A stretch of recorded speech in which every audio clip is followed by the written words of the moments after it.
Boa noite, pessoal. Eu sou Beto Prata. Eu estou aqui com a Serina, com a minha Suindara. Eu vou estar aguardando um pouco o pessoal se conectar para estar começando, para o pessoal não estar perdendo tudo aí. Eu estou acompanhando aqui tanto no WhatsApp como no Facebook, então queria agradecer a todo mundo que está aí online, se dispôs a estar assistindo com a gente. E o que vocês tiverem de sugestão, de dúvida, de pergunta, vocês podem estar mandando, fiquem à vontade. Mais uma vez, eu sou Beto Prata, eu fui convidado pela ANF, inclusive muito obrigado. Queria agradecer o convite de todos os membros do Dourinho, de todo mundo que ofereceu aí para eu estar fazendo essa transmissão ao vivo para vocês. Eu vou falar um pouco desde legislação até a parte de treinamento. Então vou estar abordando bastante coisa sobre amansamento, manejo, pouco sobre imprinting. Eu não vou me aprofundar em certos assuntos, certo?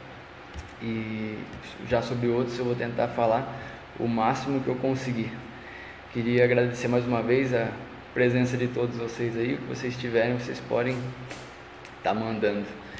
Eu estou no escritório, em um ambiente diferente para a Serina. Então ela está aqui, ela está atrelada no puleiro, só que ela está muito reconhecendo o ambiente, então ela está muito dispersa. Talvez ela não fique aqui presente com a gente. Tentei fazer com que ela estivesse aí para ser um pouco mais atrativo, mas vamos fazer o possível aí. Então, mais uma vez, não sei se todos estavam presentes. Eu sou Beto Prata, eu trabalho com treinamento de aves de rapina e educação ambiental. Algumas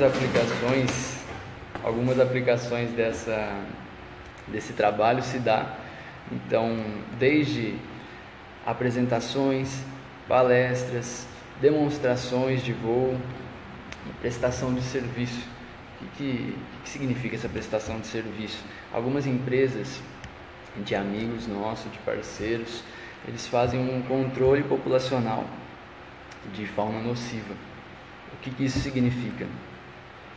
Eles estão com uma empresa, com várias empresas no Brasil, trazendo já essa prática que já está em outros países, que, por exemplo, em universidades, em escolas, em galpões, barracões, supermercados, hipermercados, portos, aeroportos, tudo isso tem uma superpopulação, por exemplo, de pombos. Eles fazem esse controle utilizando técnicas de falcoaria. Isso seria a parte de prestação de serviços. Além disso, eu ministro cursos, faço parte de cursos e participo de cursos tanto individuais como em grupo. Isso vocês podem acompanhar pela página, tanto pelo corujeiro como em grupos de falcoaria. A gente está sempre divulgando aí quando tem. A Serina voltou pro puleiro dela agora. Vamos ver se ela fica mais calma. Um pouco antes de começar ela estava quase dormindo. Agora eu comecei a falar e ela ficou mais dispersa. Dentre todas essas aplicações aí do trabalho, nasceu esse projeto, um dos meus projetos, que é o corujeiro. O corujeiro serviu para estar divulgando essa live, e ele nasceu devido à grande procura de pessoas que vem nesses últimos anos por corujas. A questão é que, assim, não existe um critério muito grande para você adquirir uma ave. Então, por exemplo, se você faz a reserva, se você aguarda a fila de espera, e se você simplesmente está por dentro de tudo que o criador está divulgando, de nascimento e tudo mais, a burocracia parece grande, mas não é tanto. Então, a partir do momento que você faz a reserva, faz o pagamento e aguarda o nascimento e o tempo de envio, você recebe sua ave sem muitas dificuldades. Então muita gente acaba comprando sem ter o devido conhecimento. Então, com isso e com às vezes muita informação errônea que a gente encontra na internet, eu tive essa ideia de estar criando a página para postar um pouco sobre curiosidade, manejo, amansamento de corujas e na verdade com técnicas de falcoaria com ênfase em corujas. Não é o único projeto que existe, mas é o projeto que está dando maior retorno, é um público bem bacana. Então a NF está mandando aí para vocês uma boa noite, falando que todo mundo pode ficar à vontade para fazer considerações e perguntas ao convidado, que sou eu, Beto Prata. Então, agora tem bastante pessoa online, aí eu vou estar começando falando um pouco sobre tudo desde o princípio. A parte de legislação de aquisição da ave, como eu disse lá atrás, não tem muito critério. O que isso significa? Sempre que alguém, oi Jéssica, boa noite, tudo bem? Jess, eu vou estar falando sobre o dia a dia da Serina logo. Sempre que alguém me procura, falando assim, onde eu compro uma coruja, como eu faço para comprar uma coruja, sempre que eles vêm me perguntar isso, eu falo que antes de tudo é preciso adquirir muito conhecimento, precisa estudar pelo menos o básico de tudo, certo? Como que adquire uma coruja depois desse conhecimento? Esse conhecimento pode ser adquirido no Facebook, em sites da internet. Tem muitos sites que têm um conteúdo bastante resumido, como fóruns de discussão. Existem também grupos no WhatsApp que dão suporte para iniciantes e pessoas que já tenham coruja. Inclusive o Corujeiro tem um fórum de perguntas e respostas que nada mais é do que um grupo no WhatsApp. Quem tiver interesse pode acompanhar na página também e me procurar no particular. E continuando a parte de aquisição, como é que funciona? No Brasil tem 4 criadores autorizados, legalizados, que podem comercializar aves de rapina. São eles Hayabusa, Fukui, Serefalco e Enfalco. Dentre esses, apenas 2 comercializam corujas. O restante tem águias, falcões e gaviões, certo? As corujas que nós temos comercializadas no Brasil, por enquanto, é o Bulbo virginianus e a Tito furcata. Tito furcata, nossa pequena Lady Serina, que está aqui presente com a gente, e Bulbo virginianus é o maior rapinante noturno das Américas. Uma média aí de 45 até 60 centímetros de tamanho ele pode chegar, certo? Essa parte de aquisição, você faz uma reserva, você entra em contato com o criador, vê a disponibilidade e aguarda uma fila de espera. Essa fila de espera pode ser alguns meses, ou eu cheguei a conhecer pessoas que esperaram mais de um ano e meio para receber sua coruja. Quando ela chega com toda a documentação, nota fiscal, guia de trânsito animal, laudo veterinário, e tudo isso, na verdade, a nota fiscal é o documento que você vai precisar estar com ela a todo momento.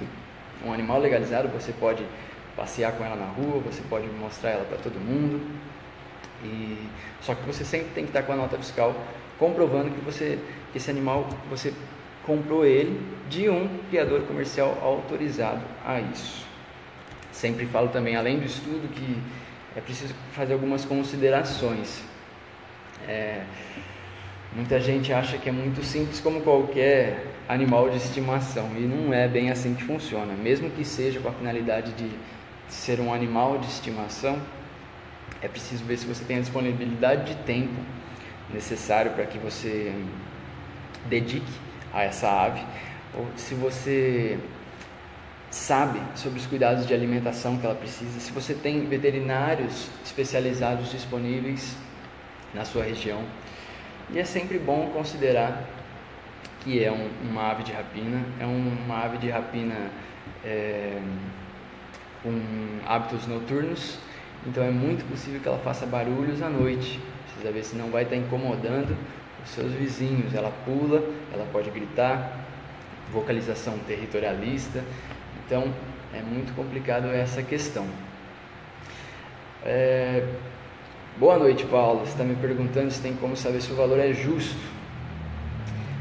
A gente não tem muita referência de valores no Brasil, porque só tem 2 criadores legalizados.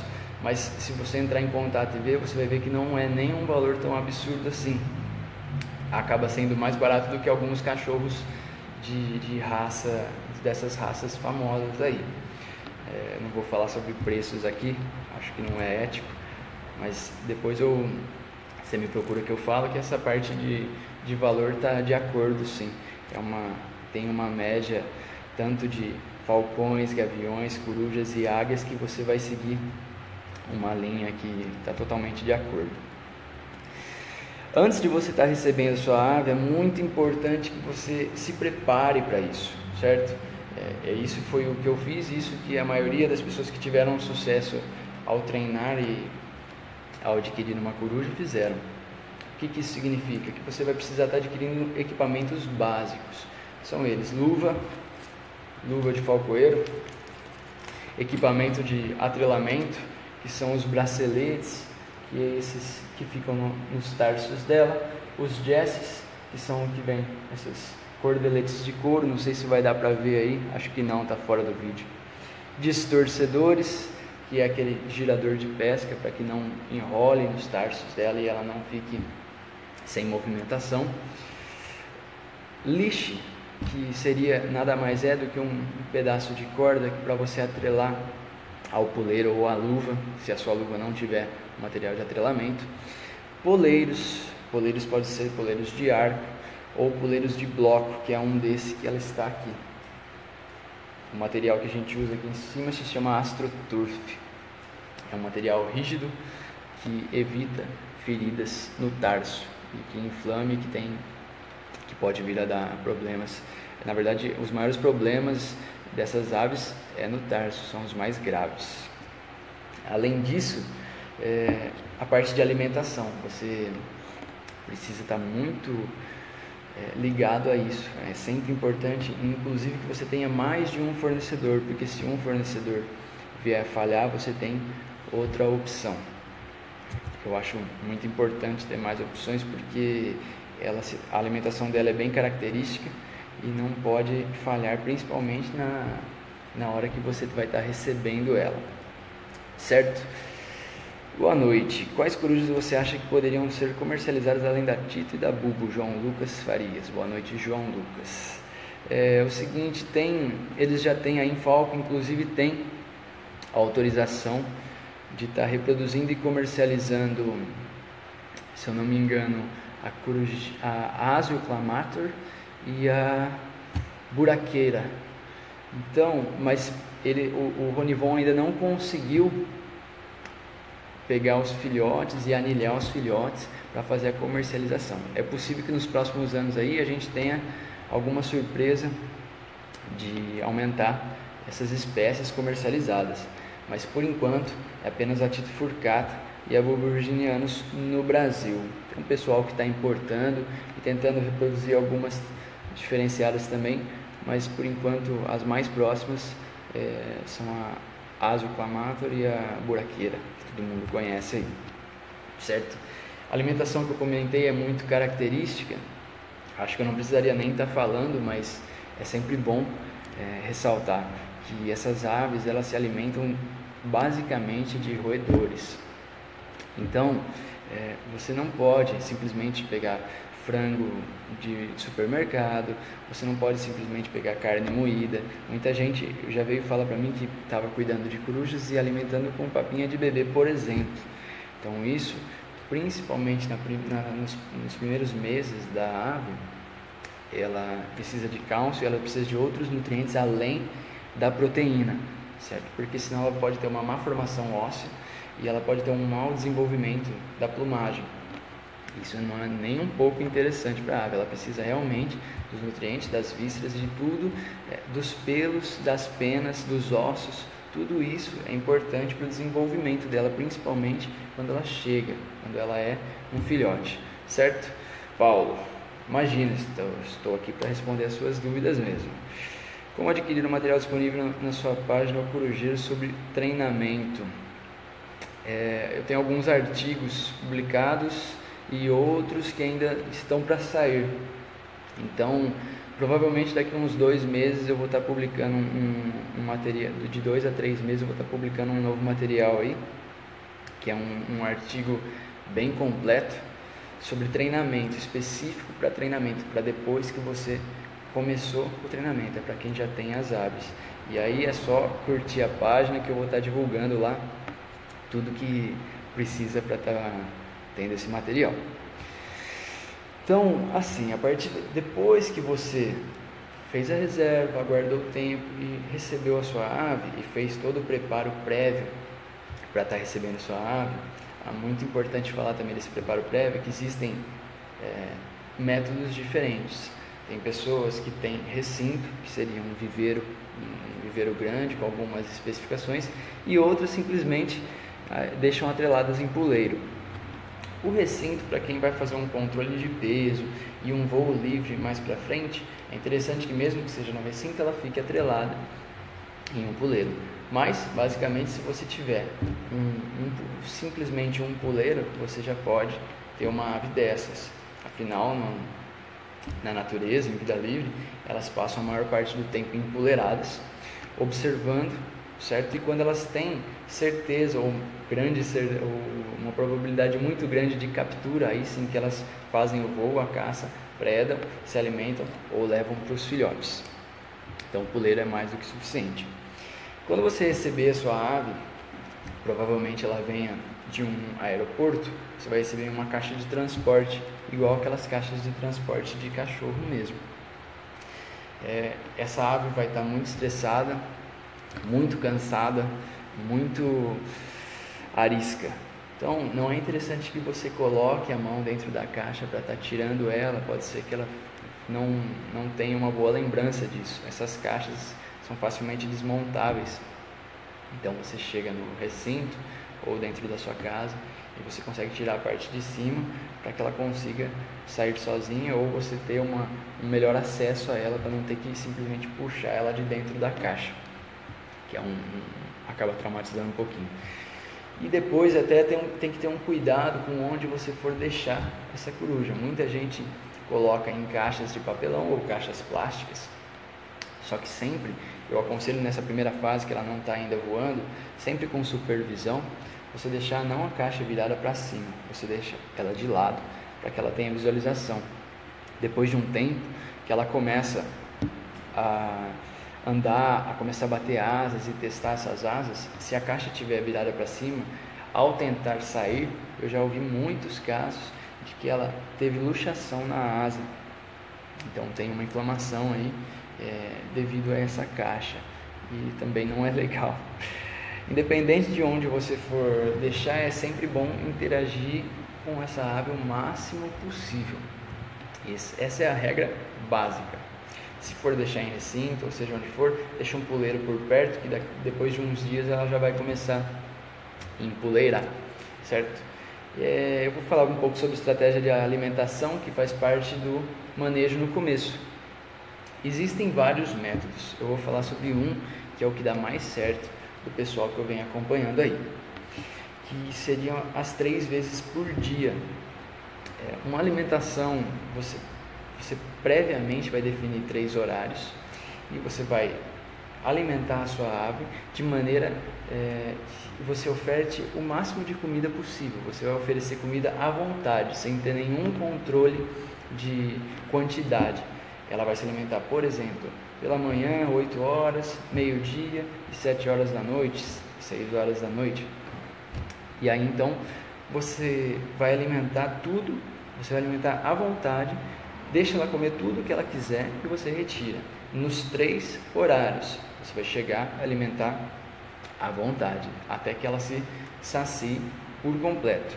Não é aconselhado você chegar, pegar o pedaço de carne e oferecer no bico. Isso não é interessante para a parte do imprint. Eu vou falar um pouquinho mais para frente. Uma das técnicas que o pessoal usa é o auxílio com uma pinça. Você pega uma pinça e oferece da pinça no bico para essa ave. Boa noite, Bichos Pet Shop, Quintale Bichos Pet Shop. A vocalização dela pode ser maior, ela sendo adquirida já nova, com menos meses, ou ela já sendo tratada pelos pais. Olha só, as corujas, a gente não tem, a menos que você peça para o criador, eles não têm ainda comercialização de uma coruja criada pelos pais, que chama imprint parental, né? Então, a maioria delas chegam para a gente com 35 dias. Esse imprint é feito por nós mesmos. Então, por isso que é muito interessante estar estudando, é muito importante estudar essa parte, porque qualquer erro na parte de quando ela chegar na maturidade sexual pode se tornar irreversível. Então, essa parte de vocalização, às vezes o pessoal acerta tudo e quando chega no treinamento, na redução de peso, ao reduzir muito rápido, fica uma ave barulhenta, uma ave que grita muito. Isso é totalmente irreversível, existem técnicas para reverter, pelo menos na parte de Tito. Todo mundo que chega com problemas de vocalização e segue o que eu oriento tem grandes resultados com reverter a vocalização. De fato, se fosse uma ave adquirida, criada pelos pais, a vocalização seria bem menor, porque ela não tem um imprint alimentar com você. Só que como nós recebemos ela com 35 dias, esse imprint é fechado quando ela está conosco. Então, é muito importante estudar essa parte de imprint e evitar alguns erros de alimentação para que ela não te vincule única e exclusivamente como fonte de alimento, certo? Sugestão de melhor custo-benefício para adquirir camundongos. Tem alguns criadores na região de Campinas, é uma variedade bem grande, para falar a verdade, é bem grande. Tem muita gente que cria camundongo, muita gente que cria mercol, twister. Então, nos grupos de falcoaria, ou mesmo pessoas que tenham contato aí, vão saber informar muita gente que tem essa criação. Inclusive tem pessoas que têm um biotério próprio, criam as corujas, criam camundongo ou mercol, para você ser autossuficiente na parte de alimentação. Boa noite, Lauro Teobaldo Júnior. Como faço para legalizar um gavião carijó? Faço veterinário, estamos tratando de uma espécie para liberar o seu habitat, porém o mesmo está em uma área de desmatamento. Tem mais aqui, permitido, e ficamos com medo da sua sobrevivência. Ô Lauro, infelizmente essa parte de legalizar uma ave que não é proveniente de um criador legalizado, autorizado para o comércio, infelizmente a Secretaria do Meio Ambiente, o IBAMA, eles não liberam. Você não consegue anilhar e legalizar uma ave que não é proveniente de um criador autorizado já para isso, certo? E o que você pode estar fazendo é você encaminhar, seja para um CETAS, um centro de triagem, ou um CRAS, um centro de reabilitação, ou mesmo procurar alguém que faça um trabalho como pessoa física, autorizado pelo IBAMA, para reabilitar essa ave e fazer um trabalho para que ela consiga retornar para a natureza e sobreviver nesse habitat natural. Inclusive, na minha cidade, eu sou de Descalvado, interior de São Paulo.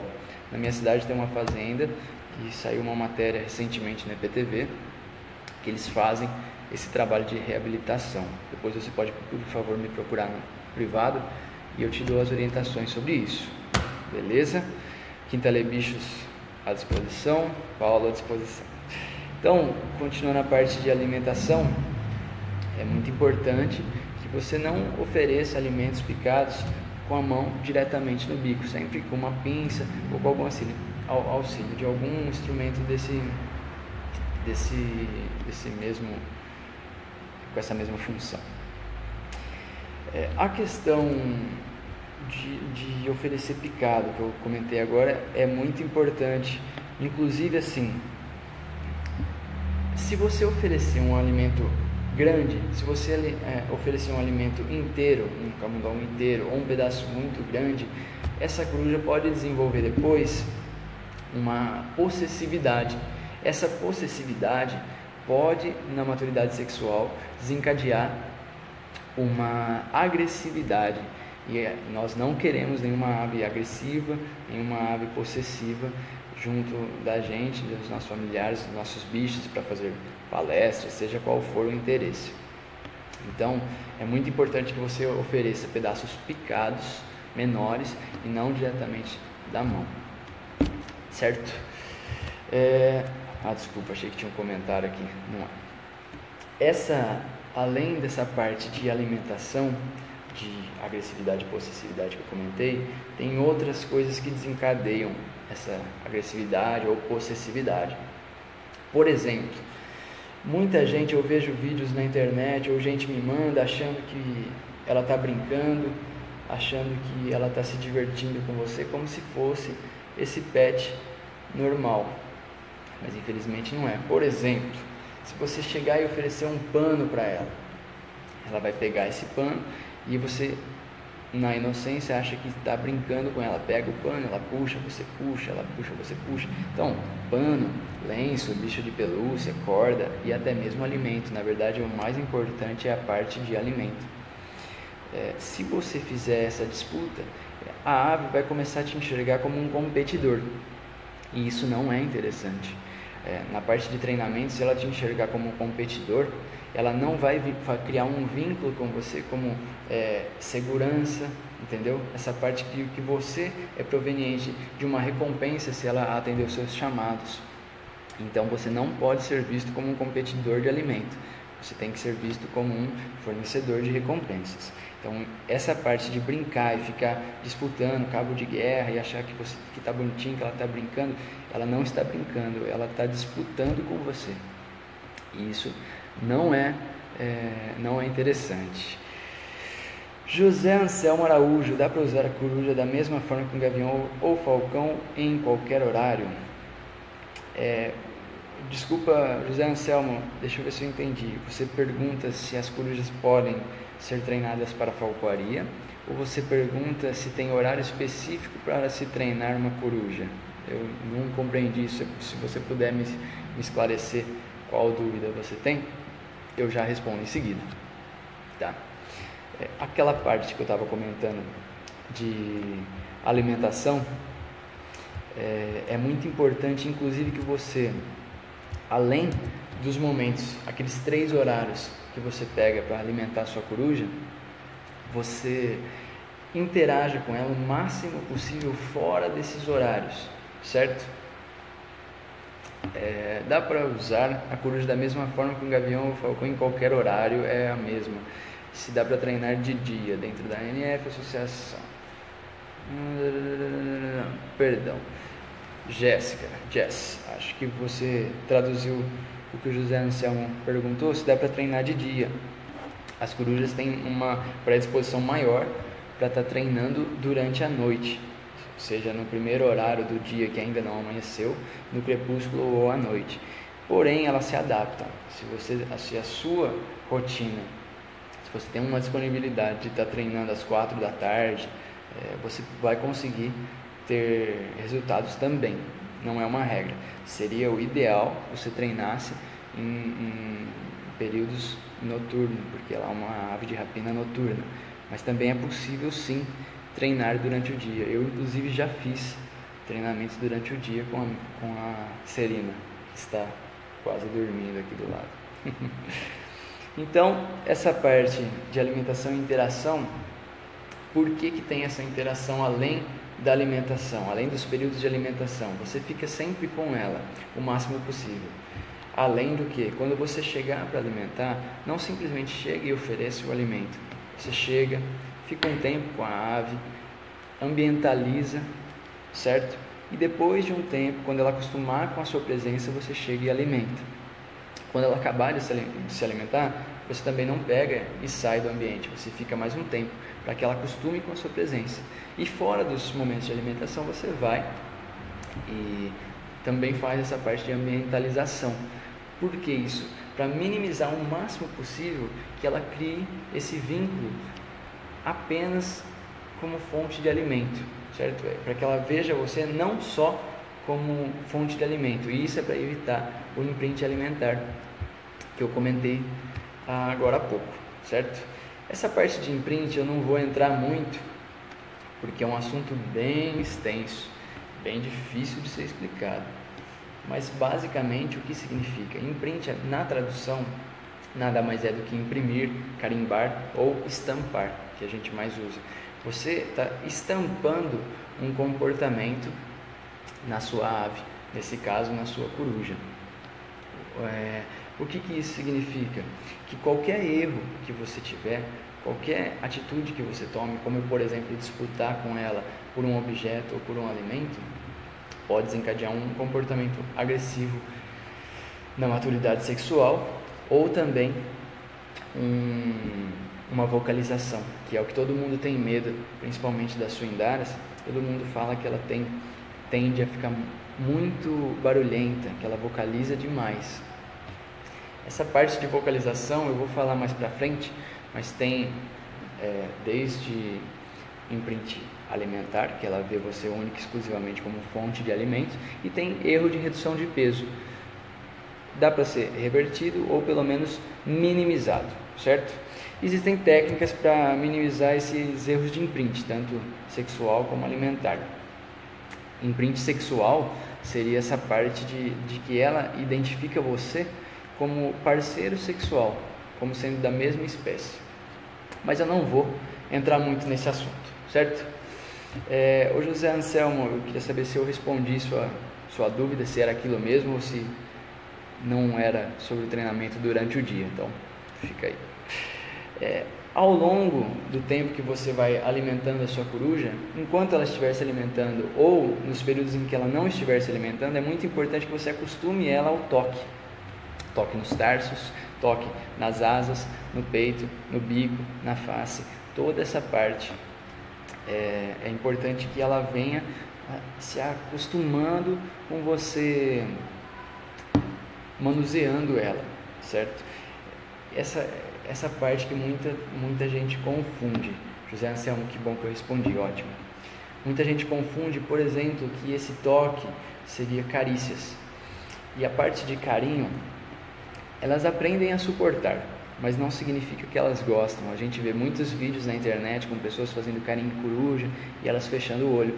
De fato, elas podem sim sentir um prazer nisso, mas a princípio o instinto dela não é gostar de carícias, certo? Esse toque que a gente fala é que você possa manusear, trocar os braceletes, colocar as jesses e fazer toda a parte de manuseio dela. Não que você, enquanto ela estiver se alimentando, você faça carinho, porque senão ela vai identificar, ela vai vincular a hora de alimentação com hora de carícia, e isso não é interessante.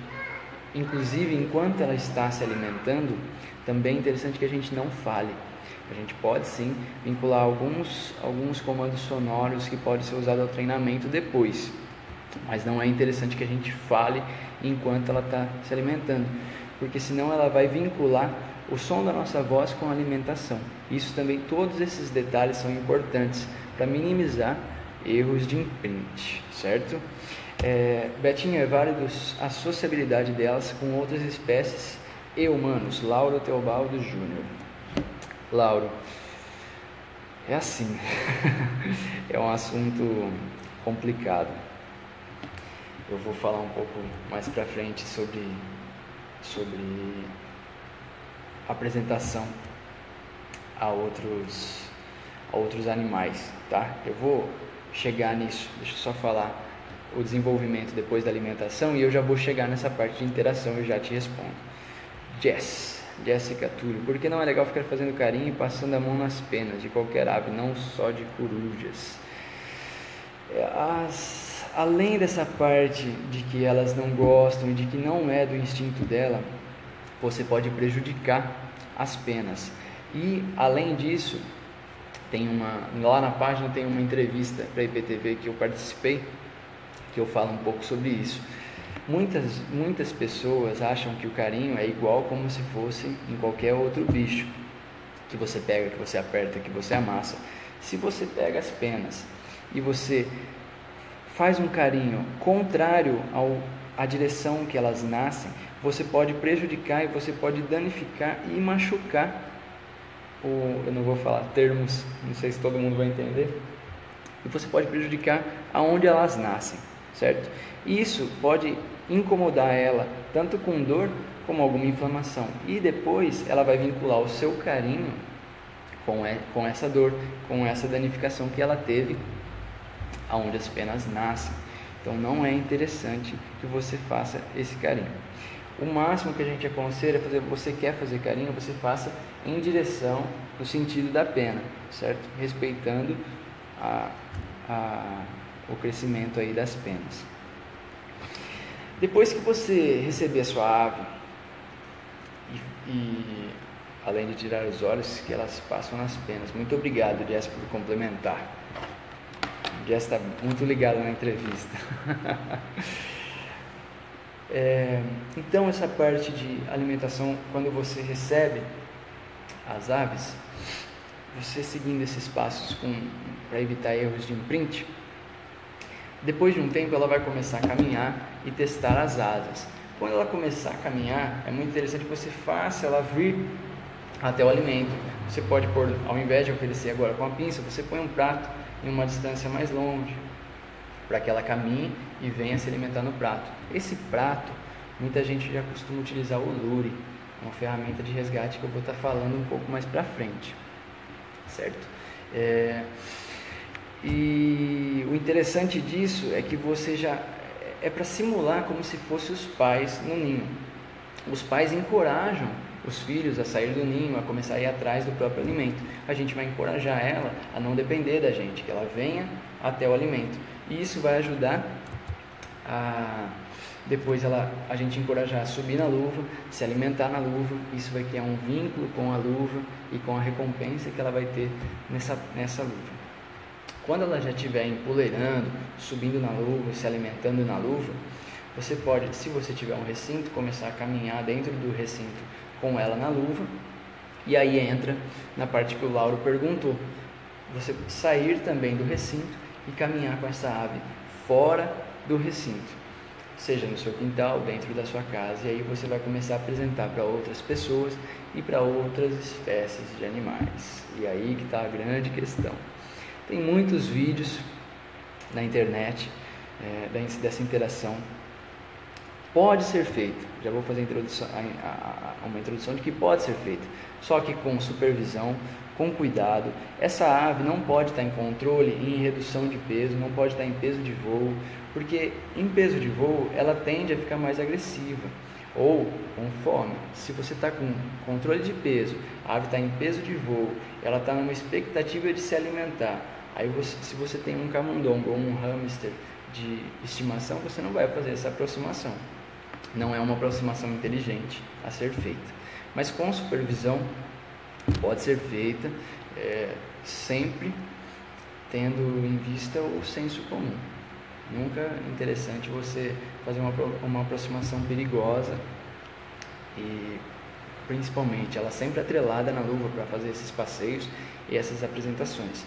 Se você soltar ela pode assustar com barulhos, ela pode assustar com o latido do cachorro, e ela pode, como você não entrou em treinamento ainda, ela pode vir a escapar. E isso acontece. Não existe essa de que mas ela é como se fosse minha filha, meu cachorro, eu chamo, ela vem, isso, aquilo. Tudo bem, eu concordo que existe uma interação, existe um vínculo, mas infelizmente essas aves precisam de um estímulo, elas precisam estar bem vinculadas a essa resposta, a essa rotina que você estabeleceu do treino, para que elas respondam. Depois desse treino, eu concordo que elas podem responder, mas antes disso, sempre atrelada, certo? Básico. A gente tem que levar em consideração que elas são aves de rapina. Todos os cachorros que a gente tem hoje, eles sofreram milhares de anos de domesticação.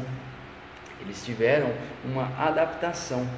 Desde sempre a gente vem domesticando os cães. Hoje, inclusive, mesmo carregando, se eu não me engano, 98% do DNA dos lobos, eles fazem parte de uma espécie diferente. Eles têm um ancestral em comum, mas eles fazem parte de uma espécie diferente, lobo e cão.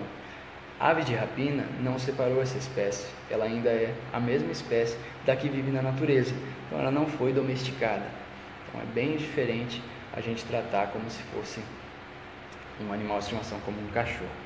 Até o gato há controvérsias de que foi domesticado. Mas é possível essa aproximação, com supervisão, preferencialmente sem controle e redução de peso para evitar esses acidentes. Espero que eu tenha respondido, Lauro. Se tiver mais alguma dúvida, pode falar. Continuando a evolução do treinamento, aos poucos, quando você encorajar ela a caminhar até o alimento, ela vai então testar as asas e ela pode começar a dar os pequenos saltos. Não é interessante você treinar sua ave antes dos 90 dias, os 90 dias de vida, né? Mas antes disso, quando ela começar a testar as asas e fazer pequenos voos no recinto ou começar a testar as asas no puleiro, você pode, a distâncias curtas, 30 centímetros, 50 centímetros, encorajar para que ela salte na sua luva sem que ela voe, para que ela salte na sua luva e você ofereça uma recompensa por ela ter saltado. E nesse ponto, você pode já vincular com um assobio, com um apito. Eu utilizo assobios curtos, basicamente para chamar para voo ao punho. E aí ela vem, você recompensa, espera que ela se alimente e devolve ao puleiro que ela estava.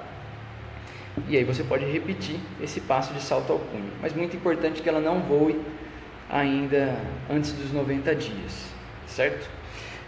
E essa repetição é muito importante. Ela vai começar a entender e a vincular os chamados. Muita gente me procura para perguntar, fala assim, eu comprei minha coruja e ela comia muito e agora ela não está mais comendo, ela está baixando o peso, eu estou preocupado. E eu pergunto qual é a idade dela e ela está entre uma média aí de 40 dias. Existe uma curva metabólica, uma curva de desenvolvimento, que dos primeiros dias da ave até os 40 dias aproximadamente, ela tende a crescer, ela tende a aumentar a massa corporal. A partir dos 40 dias até aí uns 60 dias, ela tende a diminuir a ingestão de alimentos e consequentemente diminuir a massa corporal. Então isso é um processo natural. Tem vários artigos científicos que mostram essa curva de desenvolvimento nos primeiros dias dessa ave. Então, dos 40 aos 60 ela vai ter uma queda e dos 60 aos 75 ela tende a se estabilizar. Quando ela se estabilizar, ela vai manter esse peso praticamente por toda a vida, com algumas alterações dependendo de como você alimenta, né? Se não é muito gorduroso ou calórico, ou se você treina ela, você pode estar fazendo um controle de peso e um condicionamento para que ela desenvolva massa magra. Então esse peso vai variar mais nessa questão, mas a alimentação é normal. Ela chega se alimentando 3 vezes por dia, depois de um tempo ela começa a se alimentar 2 e durante os treinamentos uma única vez por dia, alternando só na muda. Depois talvez ela vai voltar a se alimentar 2 vezes por dia. Mesmo tendo algumas pausas, sim, respondeu e ainda acrescentou outras dicas. Muito obrigado. Deixa eu puxar aqui esses comentários.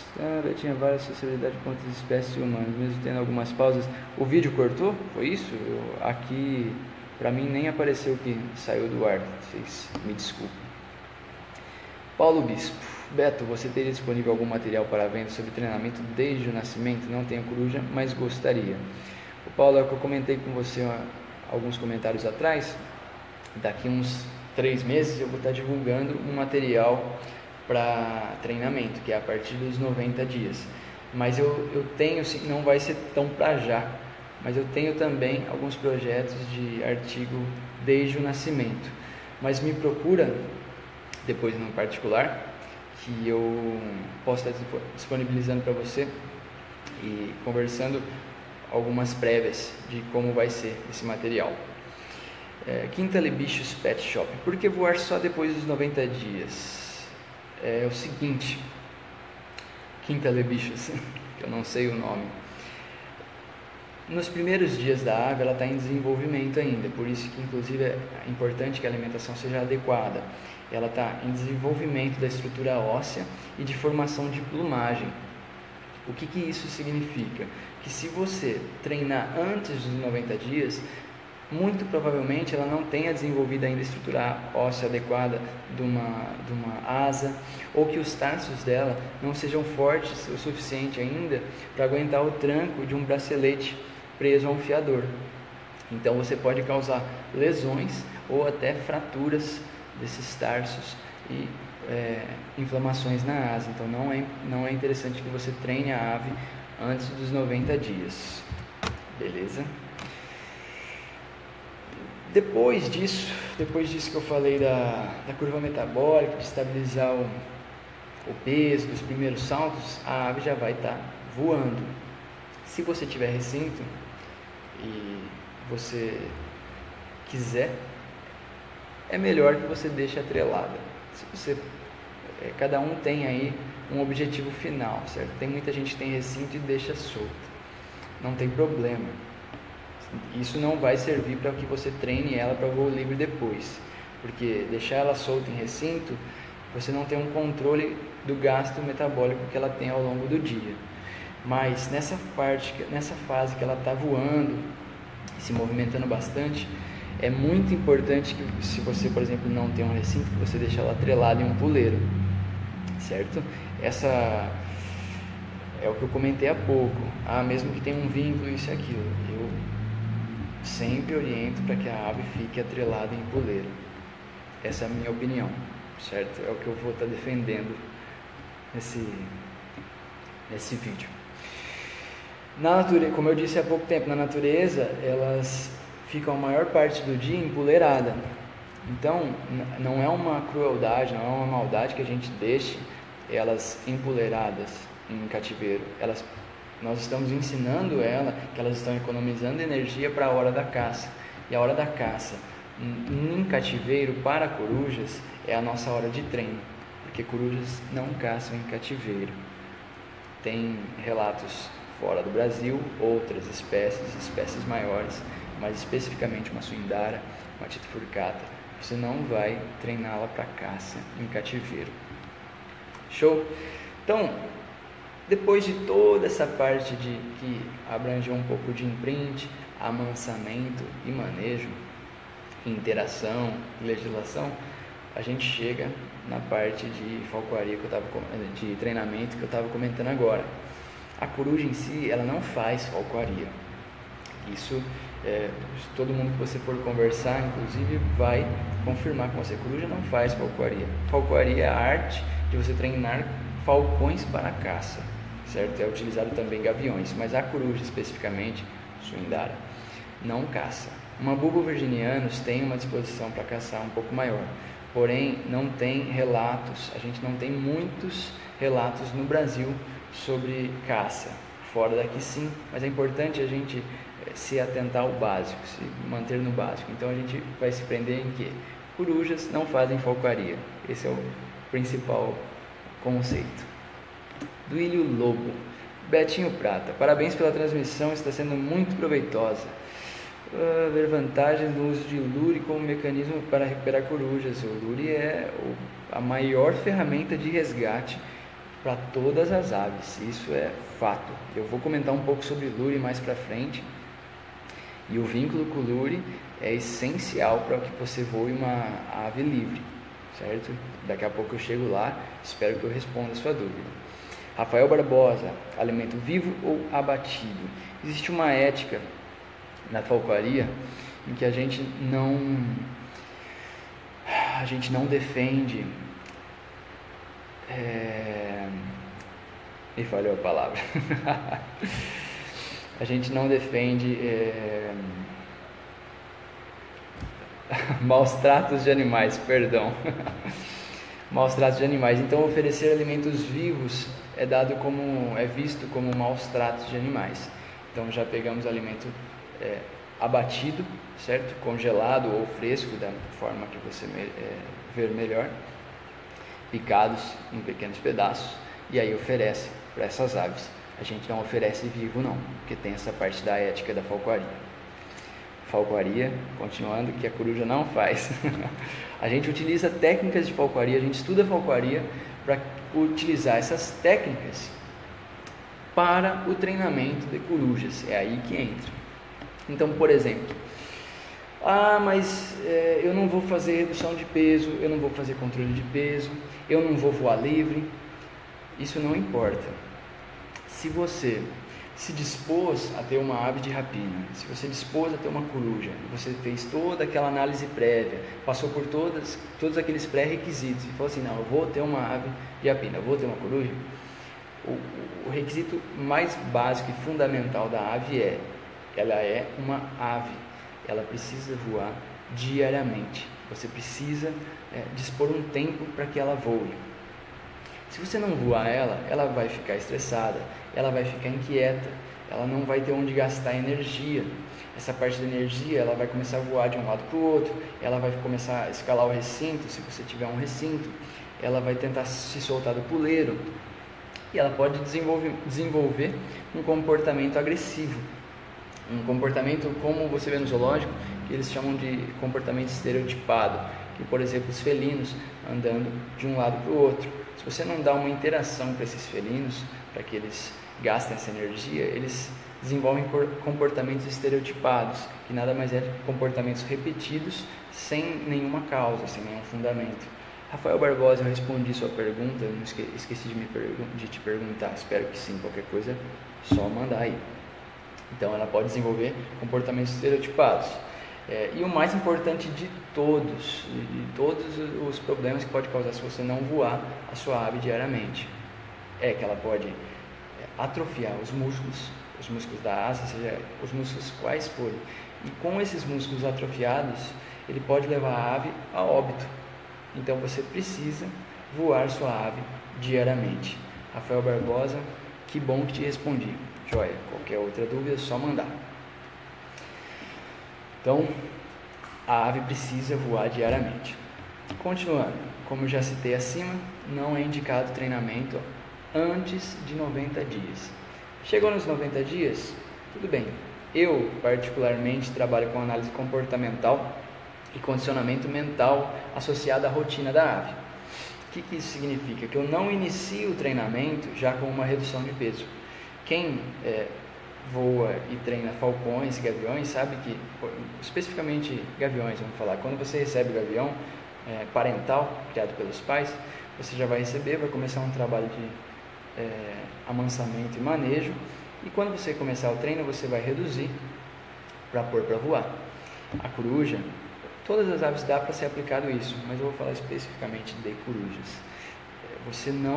Eu particularmente, esse é o meu método. Conheço outras pessoas que fazem métodos diferentes e têm bons resultados. Isso vai de cada um seguir o seu tutor. Tutor nada mais é do que você ir atrás de uma pessoa que tem a prática de falcoaria, que pratica já falcoaria, que vai te levar a campo e vai te passar técnicas e você vai ver o dia a dia de como funciona isso. Então, eu não inicio o treino com redução de peso. Por quê? Você já está vindo com um progresso. Ela já vem caminhando até o prato, depois ela vai saltar na sua luva. Eu faço com que ela entenda a rotina, então ela vai entender qual é o horário de treino, ela vai entender para que eu estou levando ela para aquele ambiente. Então ela sabe, eu estou aqui para treinar. Eu estou falando de uma forma assim para que fique claro. E nesse momento, quando eu começo a chamar uma distância maior para voos ao punho, eu tenho uma evolução muito grande no começo, sem redução nenhuma, sem alteração no peso da ave. E isso para mim é uma coisa muito vantajosa, vamos assim dizer, porque quando você aperta muito o peso da ave e muito rápido, ela tende a localizar mais, e você mais para frente, se ela estagnar, você já abaixou o peso, então você não tem mais o que abaixar, porque você tem um padrão de saúde que você tem que obedecer, ela não pode ficar magra demais. Então eu acho muito interessante esse método que eu uso, de iniciar os treinos sem redução. Tem um avanço, um progresso muito grande no começo. Então você vai começar com saltos e voos numa distância maior, aumentando a distância e depois aumentando as quantidades. Não necessariamente nessa ordem, você pode aumentar as quantidades numa mesma distância para você condicionar a ave, para que ela fique mais disposta a treinos mais longos, e aí depois de um tempo você aumenta as distâncias, certo? Lógico, sempre atrelada, não estamos falando de voo livre. Você vai pegar sua ave, ela já vai estar com os braceletes, vai colocar os jesses, prender o distorcedor e colocar um fiador, que é como o leash é um cordelete que você usa, uma corda que você usa para atrelar no puleiro ou na luva. O fiador nada mais é também do que uma corda, só que uma extensão maior. Cordas de 10 metros, de 20 metros, de 50 metros, de 60 metros, seja qual for a distância que você se dispor a voar ela. Então no início você vai pôr esse fiador e vai chamar ela no fiador por um determinado tempo. Felipe Paiva, você está pedindo para eu mostrar ela fazendo alguma coisa. Infelizmente, nós estamos em um ambiente estranho a ela, ela nunca veio nesse ambiente e ela já treinou hoje, ela já se alimentou, ela já fez os chamados dela e ela já fez os voos diários. Eu poderia até, numa próxima vez, fazer uma transmissão no horário de voo dela, para que fique mais interessante em relação a ela. Hoje é um pouco mais teórico, depois a gente combina uma transmissão ao vivo mais prática. Então vou ficar te devendo que ela demonstre alguma coisa, assim, me perdoa. Ela já está até toda encorujada, vamos assim dizer. Então o treinamento nada mais é do que, você vai consistir em vincular a sua ave aos seus chamados sonoros, para que ela venha na sua luva em troca de uma recompensa. Como funciona? Você vai pegar a sua ave do recinto, seja o recinto ou puleiro, seja qual for o seu ambiente, e vai levar para o local de treinamento. Levando para o local de treinamento, você não vai chegar, colocar no puleiro e chamar.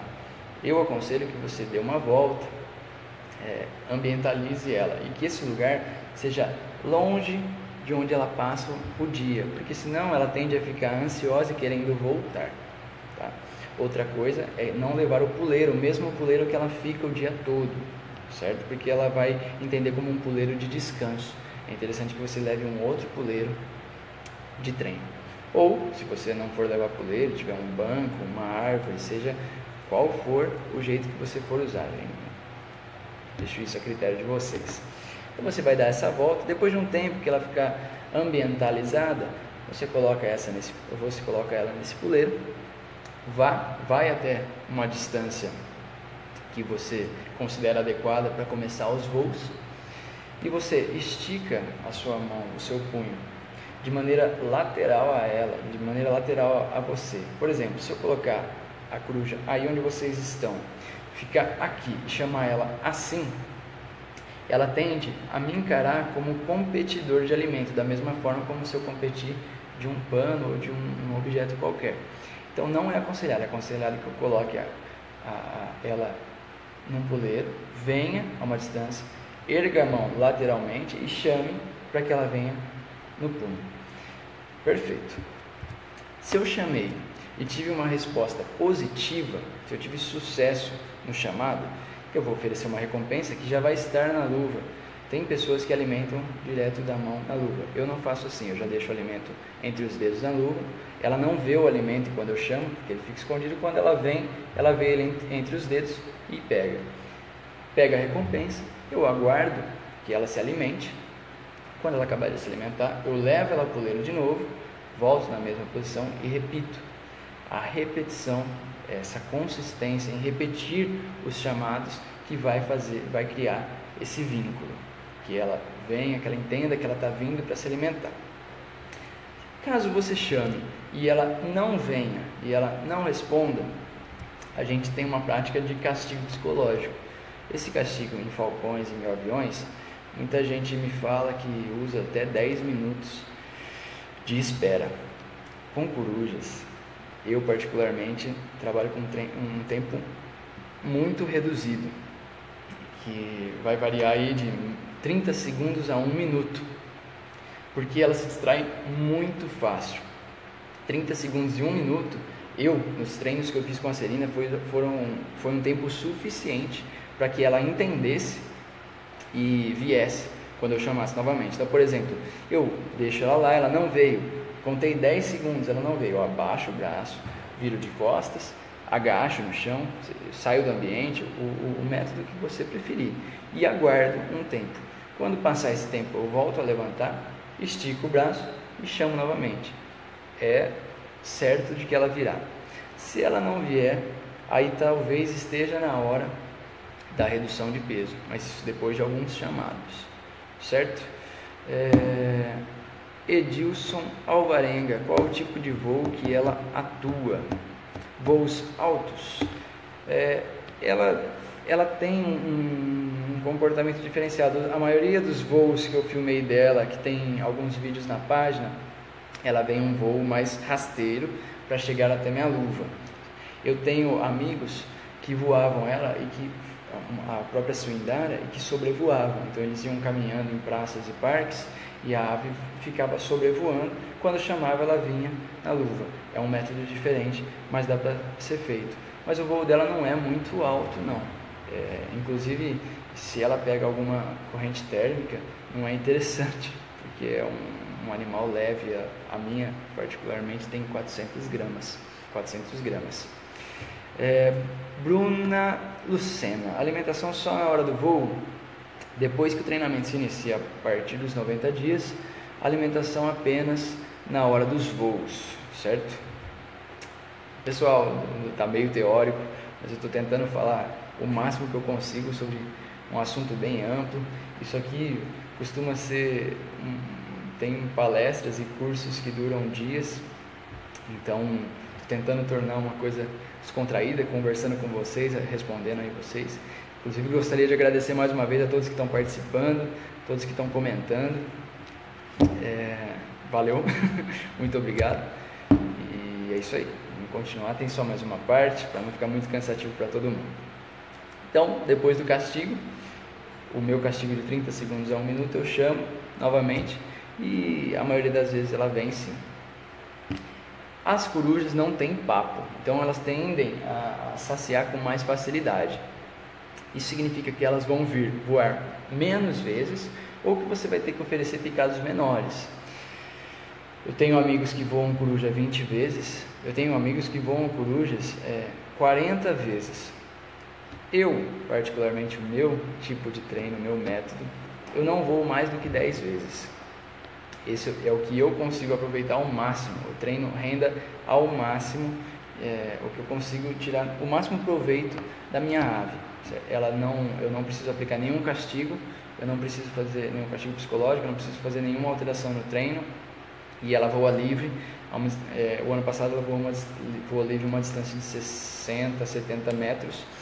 Esse ano ela saiu da muda há pouco tempo, estamos voltando ao treinamento e eu penso em aumentar essa distância sem aumentar o número de chamados. Paulo Bispo, tá show, muito conhecimento de bandeja, tá de parabéns. E Quinta de Bichos Pet Shop tá bacana, muito obrigado, pessoal. Então, como elas se saciam com facilidade, é aconselhado que você ofereça picados menores, de 1 grama e até meio grama, se você quiser voar mais vezes. Eu ofereço picados do mesmo tamanho que eu ofereço com alimentação à vontade, e eu vou não mais do que 10 vezes. Elô Paisano, estou adorando, parabéns, muito obrigado, gente, é muito importante a participação de vocês aqui, viu? Estou muito grato aí por ter público. Olha, eu acho que as maiores dificuldades que a gente vai encontrar em treinamento das corujas é que ela tem foco auditivo, diferente de gaviões, diferente de falcões que tem foco visual. A coruja tem foco auditivo, ela se localiza e ela localiza a presa pela audição. Isso faz com que ela se distraia muito fácil. Por isso que eu crio um ambiente perfeito de treino. Eu tenho amigos que falam que o meu método é de nerd. Não é isso. Eu analiso o comportamento e condiciono a ave à rotina. Então eu vou criar um ambiente de treino. Ela entende que ela está indo ali para treinar. Ela está indo ali para que ela responda aos meus chamados e tenha uma recompensa por isso.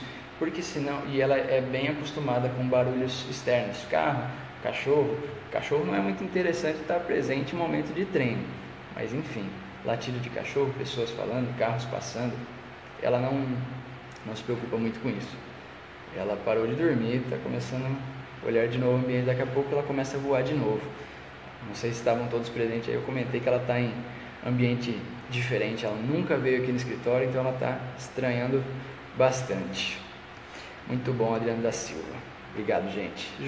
José Anselmo Araújo. Você só treina corujas? Eu me especializei, vamos assim dizer, em corujas. Mas eu já participei de reabilitação de gavião carijó e algumas outras espécies. Mas a minha especialidade, vamos assim colocar, é corujas. Eu até prefiro treinar corujas, mas sempre aberto a desafios. Na verdade, o que o povo comenta é que coruja acaba sendo um pouco mais difícil por essa questão do foco auditivo que eu estava comentando. O foco visual, a resposta do gavião, ela acaba sendo bem rápida entre aspas, eu estou só comparando entre uma e outra. O falcão é uma ave difícil de se treinar, que ele tende a voar muito longe. Se você não tem uma telemetria, é muito perigoso voar um falcão livre.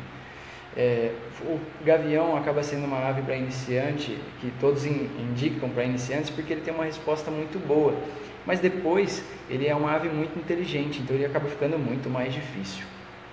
A coruja tende a responder mais tardiamente e ela tende a saciar com facilidade, ela vem menos vezes.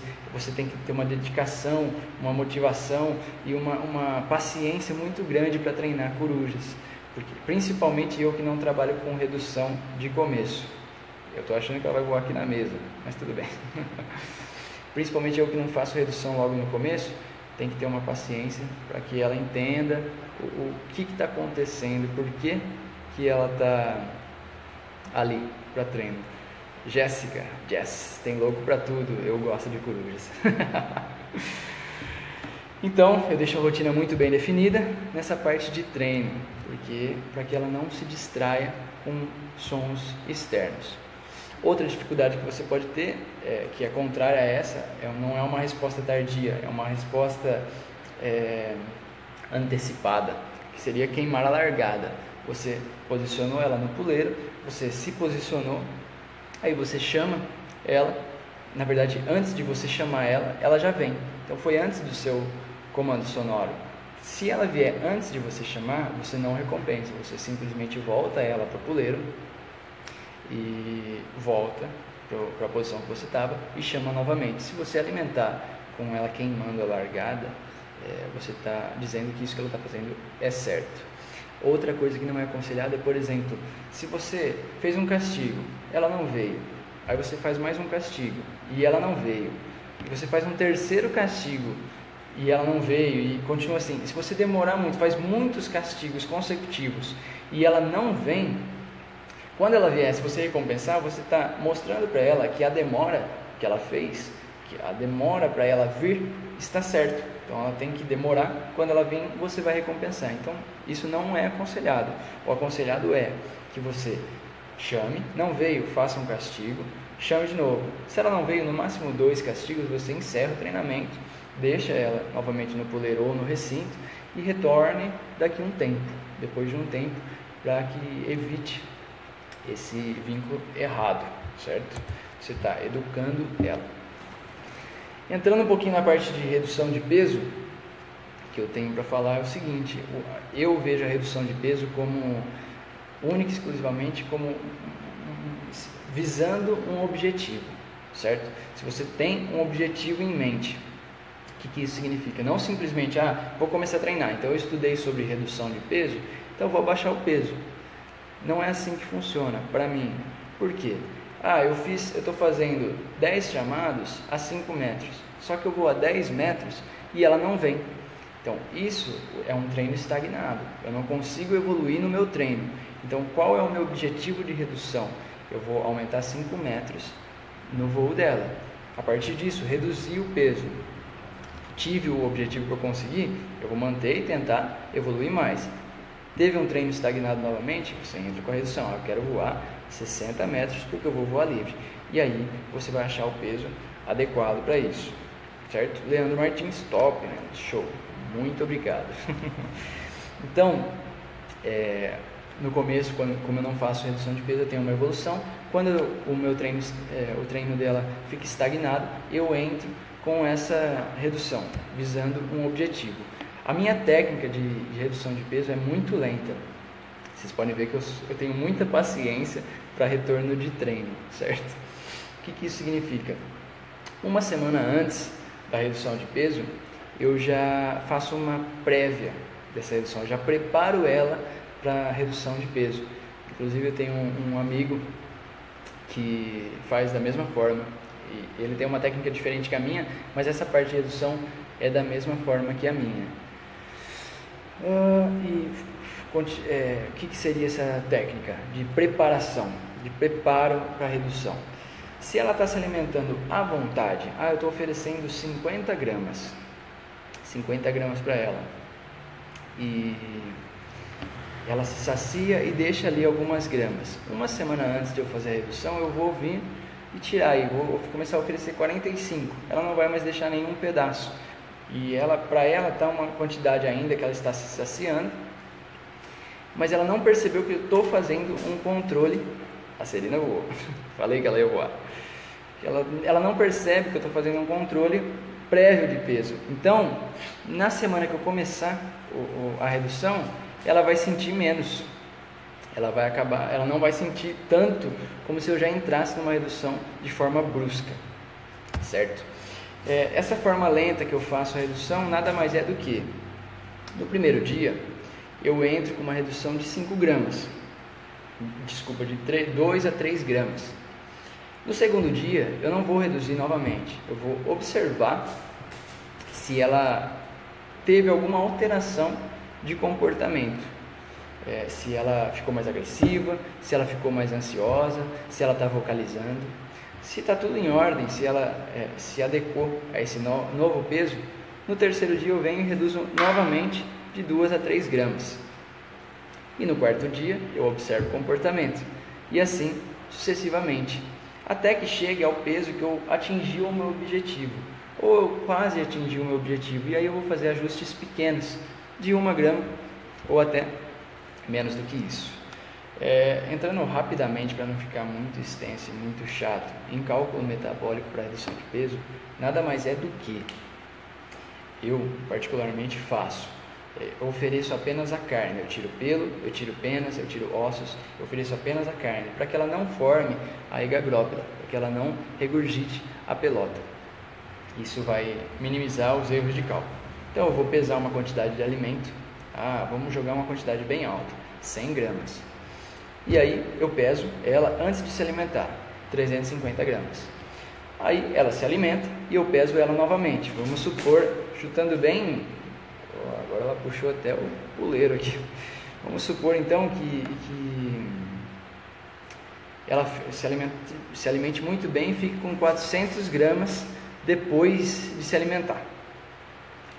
Aí eu peso a comida e tem 50 gramas. No dia seguinte, ou você pode acompanhar 3 horas, 6 horas, 12 horas, 24 horas. No dia seguinte você chega, 24 horas depois ela está pesando 380 gramas. O que isso significa? Ela tinha 350, comeu 50 gramas, foi para 400, e depois de 24 horas ela foi para 380. Isso significa que em 24 horas ela metaboliza 20 gramas. Essa é a quantidade que você vai se basear para ela. Eu entendi aqui porque que está mexendo o puleiro. Ela mudou ele de lugar e pegou um degrauzinho aqui. Agora eu não vou conseguir arrumar isso. Enfim. Isso significa o quê? Que se você quiser aumentar o peso dela, você vai dar mais do que 20 gramas. Por exemplo, entrando naquela questão de redução de peso, eu quero reduzir de 2 a 3 gramas. Então eu vou pegar esses 20 gramas que ela metaboliza e vou oferecer menos, vou oferecer 17, 18 gramas durante o treino. Essa questão de oferta de alimento, você tem que levar em consideração algumas coisas, alguns critérios. Celina? Vamos ficar quietinho? Você está na internet para todo mundo ver. Então, tem que levar em consideração alguns critérios, que seria a atividade da ave durante o dia, que se ela não ficar atrelada em puleiro, se ela ficar dentro de um recinto, você não tem como controlar isso. Então ela tem um gasto metabólico maior, certo?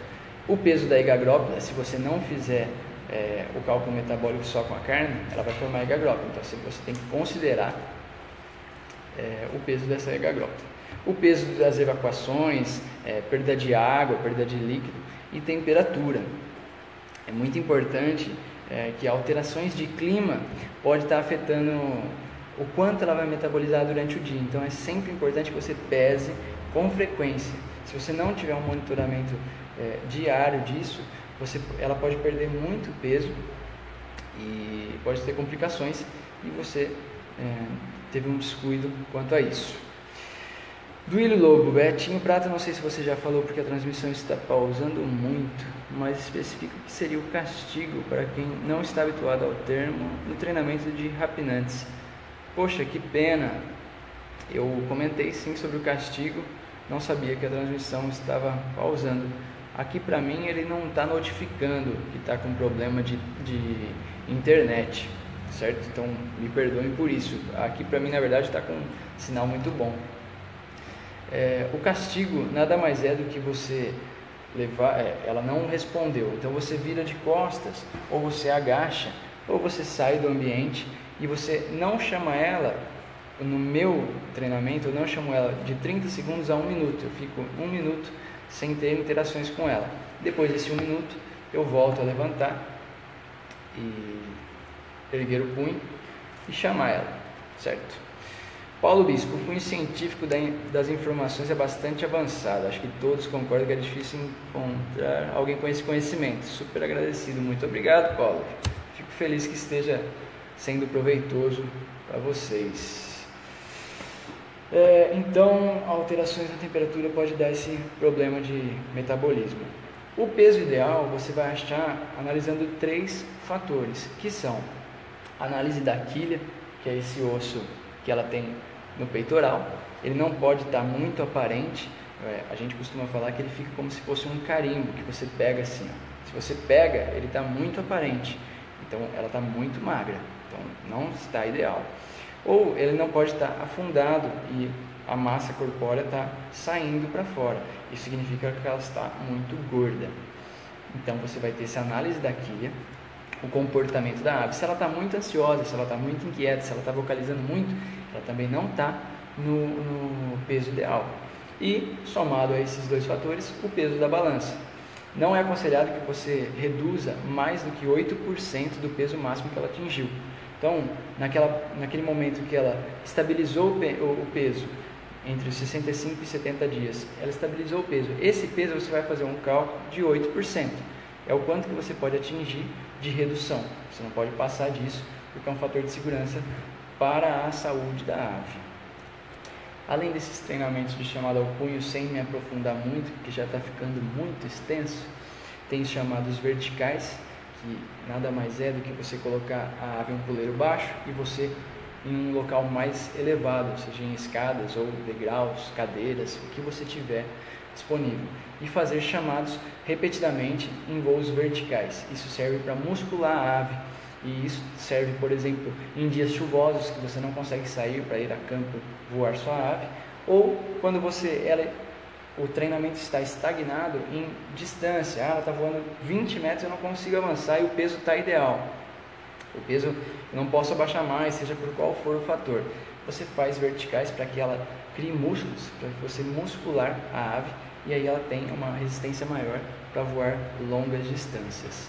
Lauro Teobaldo Júnior, sobre a alimentação, tem alguma alternativa caso não tenha adequada? Você falou sobre os ratos, mas não tendo, pode dar carne bovina ou peito de galinha ou pinto, e qual a quantidade? Desculpa por voltar ao assunto, eu tive que clicar aqui porque teve o ver mais, ficou grande o comentário.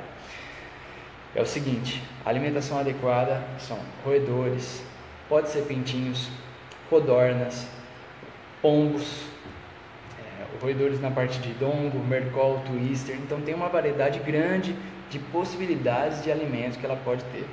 Frango de supermercado, carne moída, infelizmente vão estar fornecendo só a parte de proteína para ela. Ela precisa de outros nutrientes e pelos, ossos, penas, unhas, todas essas partes, vísceras, ela também precisa para ter um bom condicionamento e uma boa evolução. E em diagnósticos clínicos que ela precisa ter um tratamento ou durante algum tratamento de doença, até se faz uma alimentação por um período de tempo curto, de 3 a 7 dias, com um patinho, que é carne bovina. Mas isso somado a algum suplemento de cálcio ou alguma medicação que ela pode estar com alguma doença ou alguma característica que você está corrigindo. Mas a longo prazo não é indicado, infelizmente tem que estar desenvolvendo uma alimentação adequada para ela. No caso dos gaviões, são a mesma das corujas. Eles se alimentam também basicamente das mesmas coisas, só que o gavião, como a gente consegue treinar para caça, embora o Brasil não seja liberado a caça, então a gente tem que fazer da mesma forma, a gente cria ou compra já abatido para fornecer para as nossas aves. Pombos, codornas e aves menores, os gaviões tendem a comer mais do que dongos e mercol, roedores.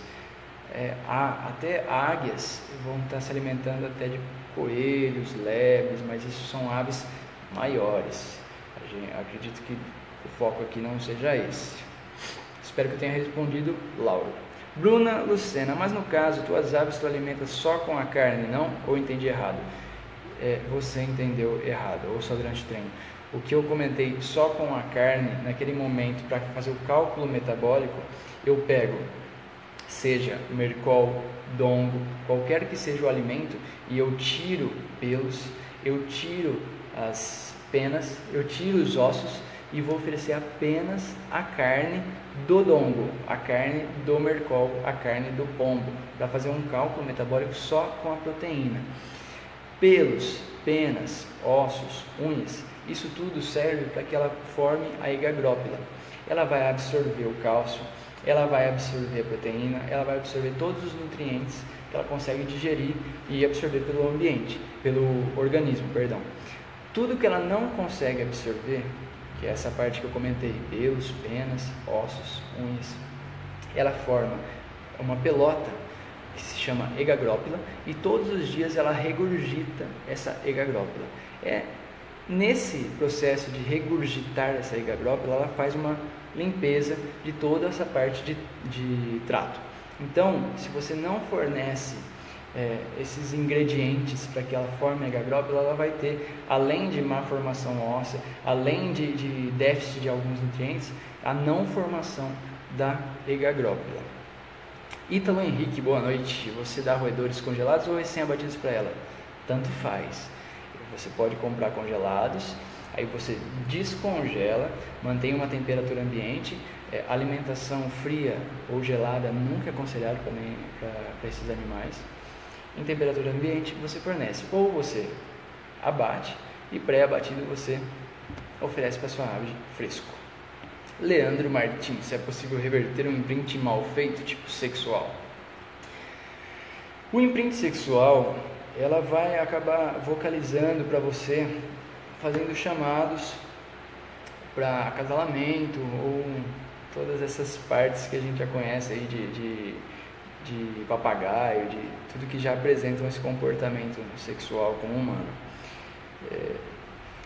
Logicamente, com as características de aves de rapina, não são iguais. Eu só quis dizer que o comportamento, o imprint sexual é basicamente a mesma coisa que acontece. Ela te identifica como um parceiro sexual e como sendo da mesma espécie.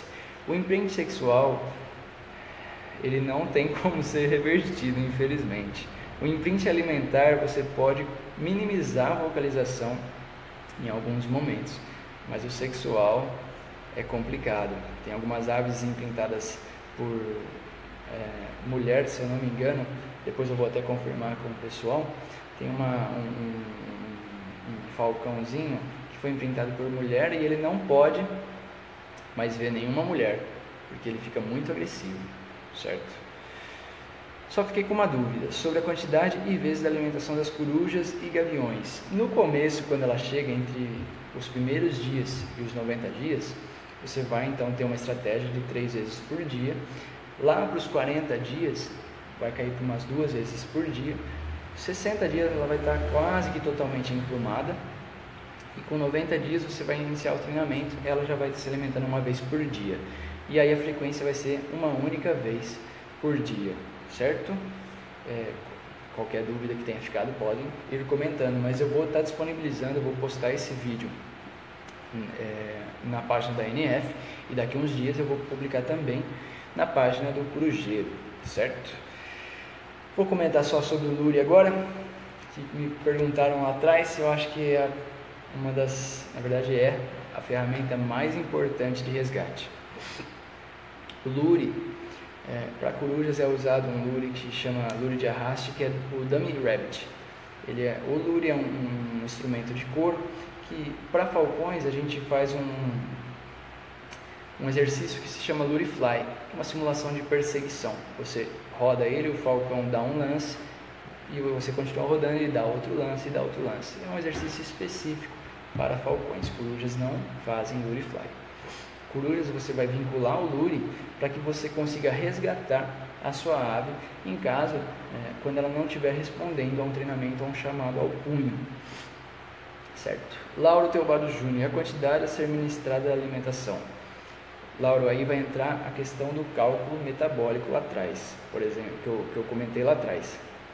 Você vai fazer aquele cálculo. Quando eu disponibilizar o vídeo, você volta naquela parte que eu falei os detalhes sobre o cálculo. Você faz esse cálculo metabólico em 24 horas, você vai saber quanto ela metaboliza. Sabendo quanto ela metaboliza, você vai ministrar a quantidade que você vai oferecer para a ave durante o treinamento. Se é mais para ela engordar, que quase nunca é o caso, se é a mesma quantidade para ela manter o peso, ou se é uma quantidade menor para você reduzir o peso, certo? Levando em considerações atividade durante o dia, temperatura e outros fatores que podem interferir. Até mesmo essa quantidade durante 24 horas pode alterar quando você fizer o treinamento, porque ela vai ter um gasto a mais durante o treinamento. Isso tudo você consegue ver. Vamos supor, você fez o cálculo metabólico, ela metaboliza 20 gramas durante o dia, 25 gramas durante o dia. Se você oferece 25 gramas e no dia seguinte ela perdeu 2 gramas, significa que ela tem esse gasto a mais de 2 gramas durante o treinamento. Aí você soma, então você vai oferecer 27 gramas para que ela mantenha o peso. Comentando a questão do Lure, a apresentação do Lure é feita em 3 partes. Quando você já tiver uma distância boa de voo, você está voando a 50 metros, 60 metros, você faz a apresentação do Lure, que nada mais é do que essa ferramenta, esse instrumento, essa ferramenta de couro. O Dummy Rabbit ele é um pouco maior, mais pesado, que evita que ela carregue com pelo de coelho em volta. Ítalo, no caso de dar roedores descongelados, você dá aos órgãos internos, pois eu já vi pessoas dizerem que não é o recomendado. Lauro, ok, muito obrigado. Tá joia, Lauro. Ítalo, é o seguinte, antes de congelar é aconselhado que você retire pelo menos o intestino, porque o intestino tem micro-organismos que pode contaminar durante até mesmo o processo de congelamento, ele pode contaminar outros órgãos. Esses micro-organismos não são indicados. Então você faz o abate, a eutanásia, como você tiver a técnica, você abre, retira pelo menos o intestino. Aí você vai analisar se você quer retirar uma bexiga, algum rim, mas tem órgãos que são utilizados, o coração é utilizado, o pulmão é utilizado. Você tira pelo menos o intestino e põe para congelar. Congelado isso, você descongela, corta as porções e oferece para sua ave, ou corta as porções antes de congelar, da mesma forma, mas a parte do intestino pelo menos é tirado sim para oferecer para as aves, é o recomendado. Espero que eu tenha respondido. Só comentando então rapidamente sobre o Lure. O Lure é apresentado em 3 etapas. Estou voando a 50 metros, então vou fazer a apresentação do Lure. Vou fazer um resumo bem básico, porque era uma transmissão de 1 hora, nós estamos indo para 1h30. Na verdade deu 1h30 agora. A primeira apresentação do lure. O lure você vai dar ele muito farto de alimento. Então a sua ave consome 25 gramas, você vai colocar 30 gramas, 35 gramas. Tem pessoas que utilizam a mesma quantidade. Eu prefiro colocar um pouco a mais para ser bem farto, para que a ave tenha esse vínculo de um instrumento bem farto de alimentação, para que ela veja que aquilo vai trazer uma quantidade muito grande de saciez para ela. Então, eu coloco uma quantidade elevada de alimento. O chamado do lure vai ser diferenciado se você chama com um apito curto para ela vir ao punho. No lure você faz um apito longo. Ou tem gente que faz repetido. Como preferir. Só diferencie o chamado. Eu faço dessa forma. Então, você vem a 5 metros. Tudo bem que você voa a 50, você vai fazer uma introdução ao lure. Então você vem a 5 metros e chama com um chamado diferente, gira o lure e entrega a 1 metro quando ela vier voar, quando ela vier voando. Ou se for um lure de arraste, além de girar, você vai arrastar ele no chão. E aí, quando ela pegar, você vai deixar que ela se alimente até se saciar. Quando ela se saciar, ela vai deixar o lure, você pega na luva, esconde o lure. Se por qualquer que seja o motivo você precisar retirar esse lure dela, sempre faça chama troca, sempre faça a troca. Tenha um alimento, pode até ser com um pouco de sangue ainda, fresco. Chegue bem próximo do peito da ave, apresente para ela. Quando ela pegar e subir, você dá uma forma, dá algum jeito de esconder o lure sem que ela veja que você escondeu. Isso é chamado de troca, certo? Então, o lure é apresentado 5 metros, 3 vezes. No dia seguinte, como é uma quantidade muito farta, você não faz o treinamento, porque ela não vai estar mais no peso de voo. Então, você espera de 1 a 2 dias e faz uma nova apresentação a 15, 20 metros. E a terceira apresentação, também respeitando alguns dias para que ela volte ao peso de voo, a terceira apresentação você vai fazer numa distância o máximo que você conseguir que ela venha. Se ela veio nos 3 chamados, você introduziu a sua ave ao lure. Se ela já estava voando a 60 metros, você introduziu as 3 vezes no lure, você já está pronto para que sua ave voe livre. Foi um resumo muito básico do recebimento ao voo livre, certo? Mas basicamente é isso que é feito. Quaisquer dúvidas que você tenha de qualquer parte da transmissão, eu estou sempre disponível no meu perfil particular ou na página. Tem um comentário aqui. Kesley Eduardo, boa noite. Então, eu sou super recém-novo no hobby da falcoaria. Conheci através de um amigo. Desde então, quero adquirir uma coruja Tito Furcata. Como faz a alimentação na hora dos cortes? Vou clicar aqui.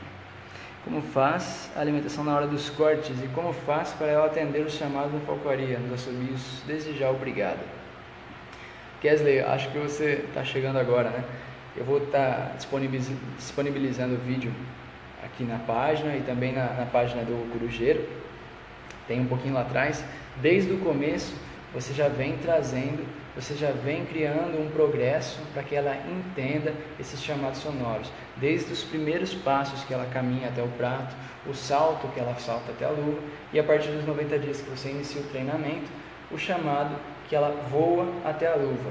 É um progresso, um processo que você já vem trazendo esse progresso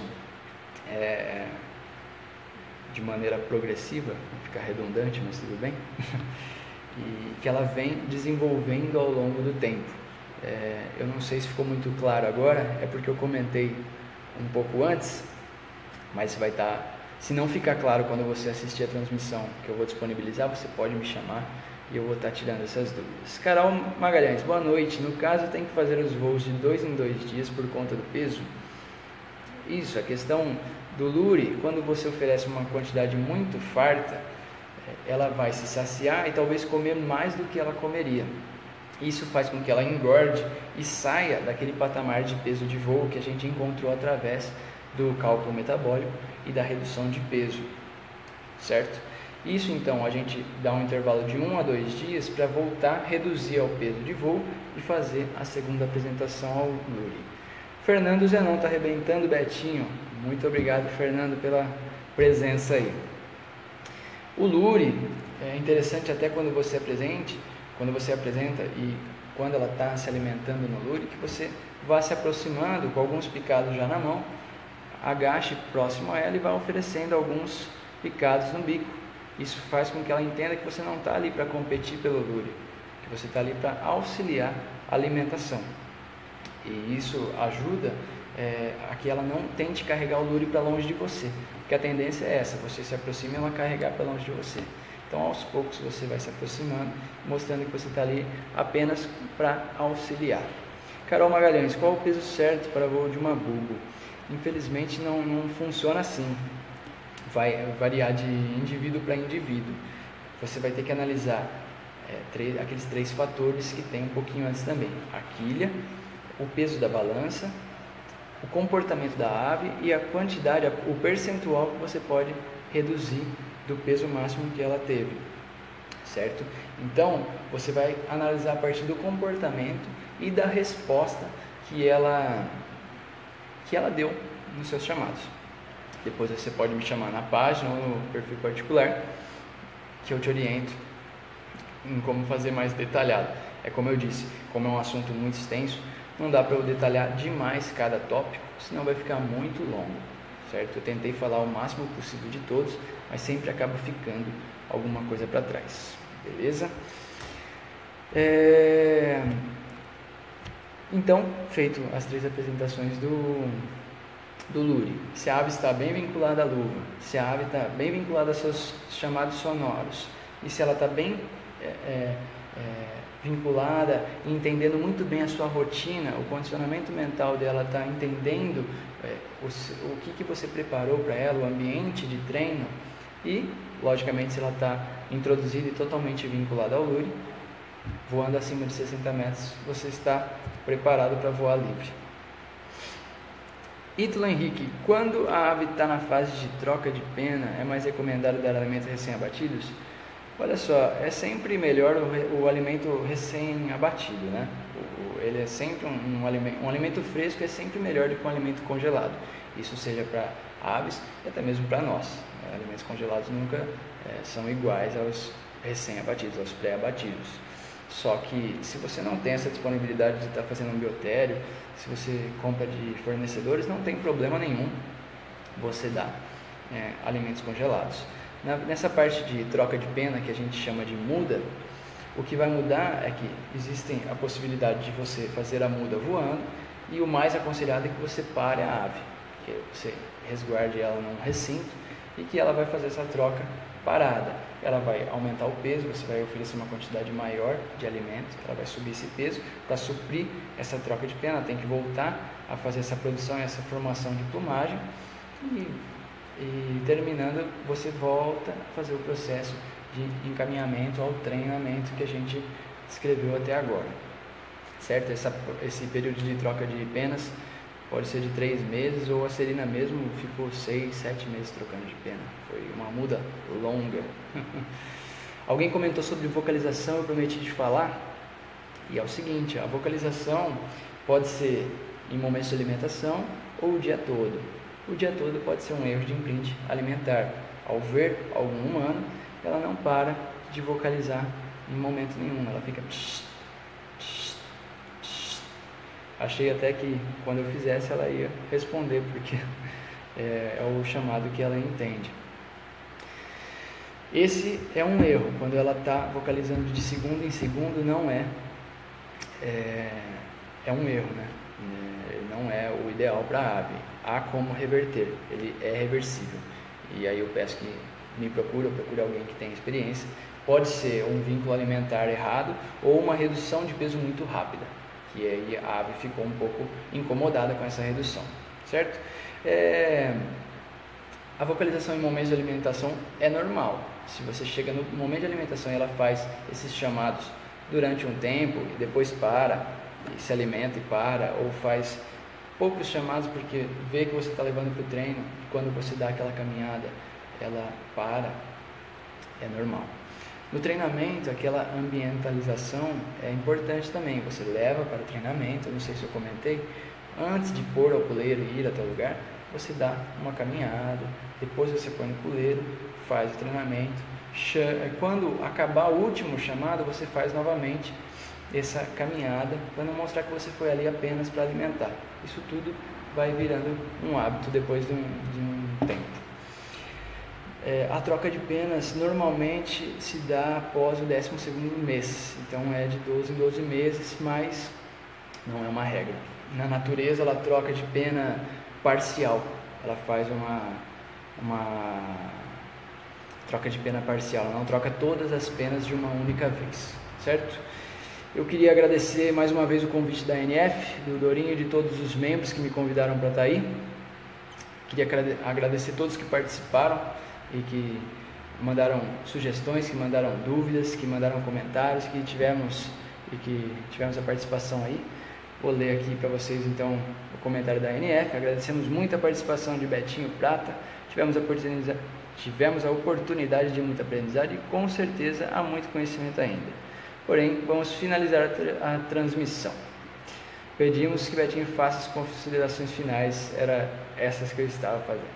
E todos, a ANF, eu e toda a equipe de praticantes de Focoaí aí estamos à disposição para o que vocês precisarem. Então, queria mais uma vez agradecer vocês, a ANF e os participantes. Qualquer dúvida que vocês tiverem, podem me adicionar, Betinho Prata no Facebook, e curtam a página www.facebook.com/ocorujeiro. Gente, muito obrigado a todos mais uma vez. O que precisarem, estamos à disposição.